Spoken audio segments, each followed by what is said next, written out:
we are under lockdown, as is much of the nation and much of the world. So we are producing the program under slightly extraordinary circumstances. But look, hey, everybody's living their lives under slightly extraordinary circumstances, and we're adjusting as best we can.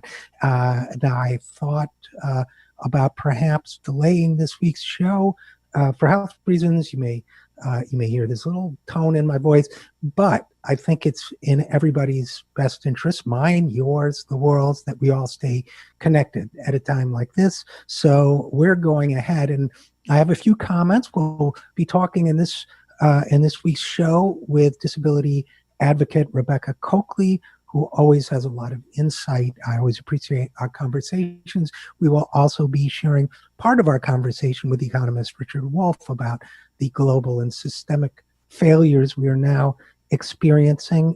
And of course, I want to talk about the crisis at hand, but I want to start in a slightly unusual place by talking about the facial expressions of mice.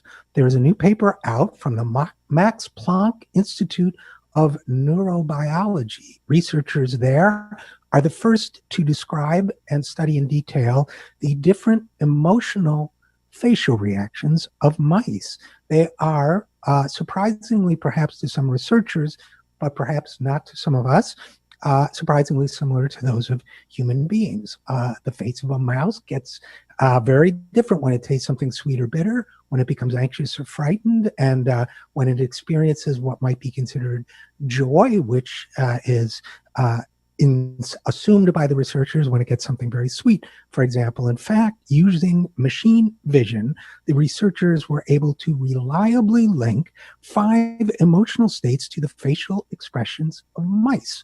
Pleasure, disgust, nausea, pain, and fear were clearly distinguishable and could be measured in mouse brains. Now, why am I talking about the facial expressions of mice as a pandemic is claiming thousands of human lives and the global economy is on the verge of collapse? Have I lost my mind? Well, I'll answer the first rhetorical question and leave the second for others. I am talking about it because if there is one thing we're going to need above all else to survive this as a community, as a society, as a nation, as a species, it is in fact empathy.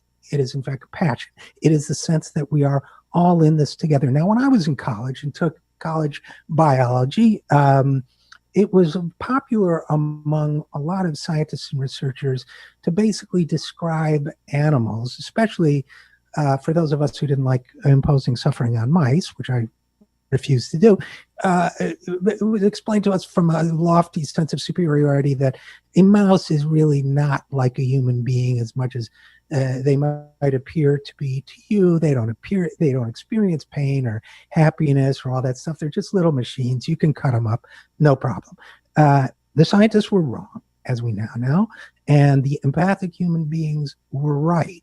I think that's a lesson for us in all of this, as we live in a world where people are deciding that older people, disabled people, poorer people are expendable, which is something that the leaders of our economy and our politics have been deciding for many decades now. It's time for us to rethink that whole way of being, because when we allow some of us to be sick or poor or suffering, we all pay the price sooner or later, directly or indirectly. So in this moment of crisis, physical, medical, and economic, I think we have a lot to learn from the facial expressions of a mouse.